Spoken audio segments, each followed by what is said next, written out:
Even the Assassination Records Review Board had trouble getting documents from government agencies. In late 1992, a month after the Records Act was passed, the Secret Service began its compliance plan. But by January of 1995, it had begun destroying important documents. And they destroyed a group of records which involved threats to President Kennedy in the fall of 1963. They have what they're called threat sheets, and there were many threats made to President Kennedy's life during the year 1963. They fought us on release of those records. They even enlisted Vice President Gore's wife to help them because she had a very legitimate concern for mental health records. And the idea was that this might disclose the names of people who had mental health problems. In the end, when we required agencies to disclose, to swear under oath that they had located all assassination records, had turned everything over to us, the Secret Service refused to sign the document under oath. I think that was telling. The destruction of records is actually referenced in the Assassination Records Review Board final report. Very disappointing. They were records that related to trips that President Kennedy had taken in the fall of 1963 prior to him going to Dallas. Few people knew that there had been at least 2 prior plots to kill President Kennedy in 1963. One was in Chicago on November 2nd. The second was in Tampa on November 18th. Kennedy ended up not going to Chicago. Tell us about that plot. An informant on October 31st, an informant named Lee, who could have been Lee Harvey Oswald, gave a warning to the FBI stating that 4 Cubans were headed to Chicago to shoot Kennedy. The following day, a landlady reported to the Chicago police that she had rented a room to 4 people that had rifles with telescopic sights and a sketch of the motorcade. The FBI passed that on to the Secret Service, and the Secret Service botched the surveillance of these 4 individuals. 2 of them escaped, but they actually picked up 2 of the snipers, and they detained them. They were stonewalled by the snipers. They didn't get any information out of them. While this was going on, there was another threat coming in from another alternate patsy named Thomas Arthur Valle, who was making open and loud threats that he would assassinate Kennedy. They only picked him up when Kennedy canceled his trip on November 2nd at 10 in the morning. One day before the trip, the Diem brothers had been assassinated.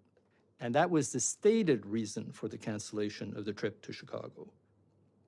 What you found in Valle and the whole Chicago plot is so many similarities to what eventually happened in Dallas that it can't be considered coincidental. Valle, if we compare him to Oswald, is an ex-Marine.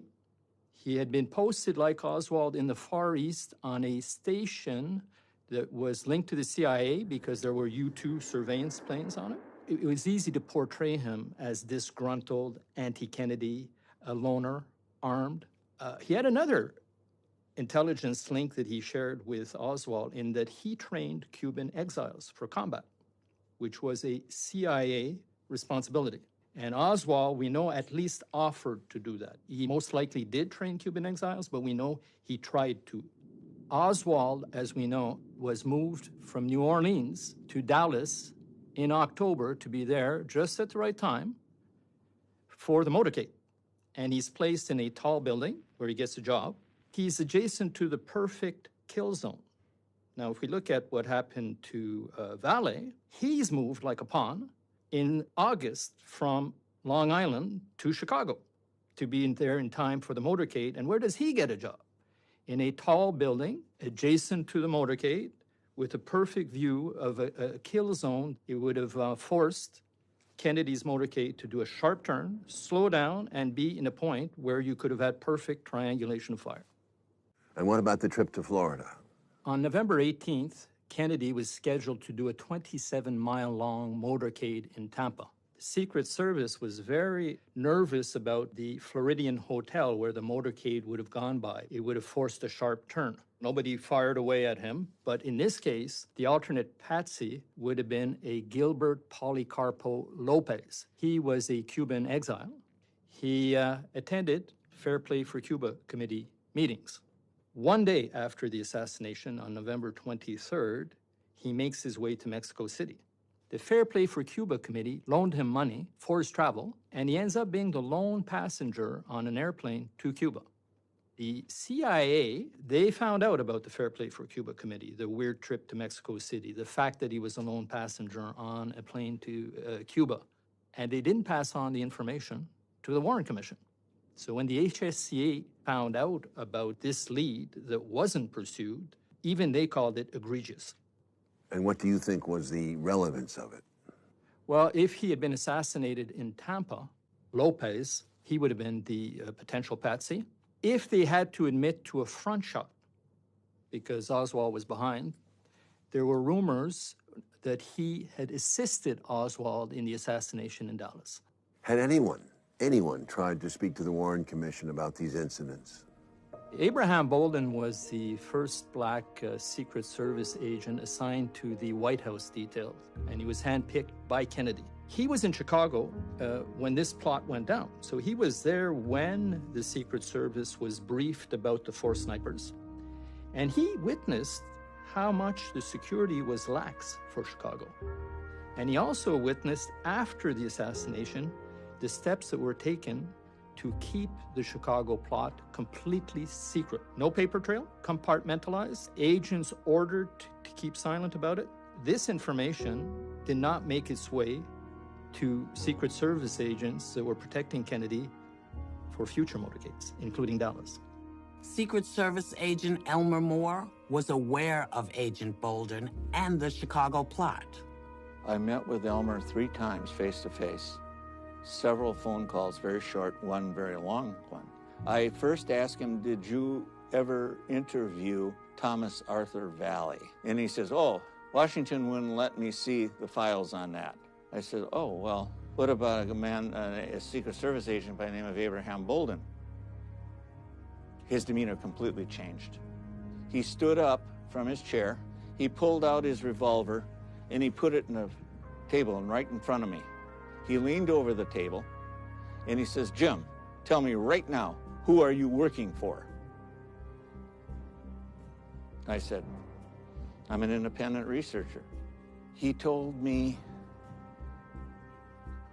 in a very loud voice and with a very stern look on his face, that goddamn lying nigger, we finally got him. I said, you got him? He says, no. He said, Kelly and the chief got him. I think that Moore and the rest of his crew were scared, speechless, that Bolden knew something. Abraham Bolden was one person who did try to say what he knew to the Warren Commission, but they blocked him. He was blocked from talking, and eventually railroaded into some phony crime and put into jail for a number of years. Moore leaned back in his big, comfortable leather chair, and he said, who killed Jack Kennedy? Then he said, well, I'll tell you who didn't with 100% certainty. It wasn't the Russians. And my head is starting to swim. I wanted to break in right at that point. But then he said, I'll tell you why. JFK was the Russians' boy. He was giving away everything he could. That the man, for all intents and purposes, he says, dare I say it? He said, Jim, I will say it. JFK was a traitor.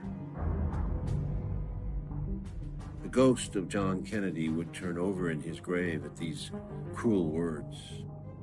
But the truth is, the competing narrative of his life and death, as told us by Allen Dulles and his ilk, of a leftist assassin killing a president with 3 shots from a 6th floor window, has won the day and continues as the official story. But the ghost will not be appeased.